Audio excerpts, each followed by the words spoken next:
السلام علیکم ورحمۃ اللہ وبرکاتہ۔ کلور کوٹ ضلع بکھر سے ہمارے بھائی محمد سلیم صاحب سوال کرتے ہیں کہ مفتی صاحب، ایک دوست ہمارے پاس آیا اور وہ پوچھتا ہے کہ میں نے اپنی بیوی کو کہا کہ اگر آپ نے مجھے کال کی تو آپ کو طلاق ہو جائے گی، کہ ایسا کہنے سے طلاق ہوتی ہے یا نہیں ہوتی؟ تو محترم بھائی یاد رکھیں، اس سے کہتے ہیں طلاق معلق۔ طلاق معلق کا یہ حکم ہوتا ہے، یعنی ایک شرط ہوتی ہے۔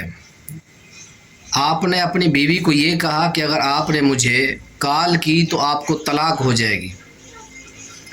اگر آپ کی بیوی نے آپ کو کال کر دی تو آپ کی بیوی کو طلاق ہو جائے گی، کیونکہ آپ نے شرط لگائی تھی اگر آپ مجھے کال کریں گی تو آپ کو طلاق ہو جائے گی، اور انہوں نے پھر کال کی تو طلاق ہو جائے گی۔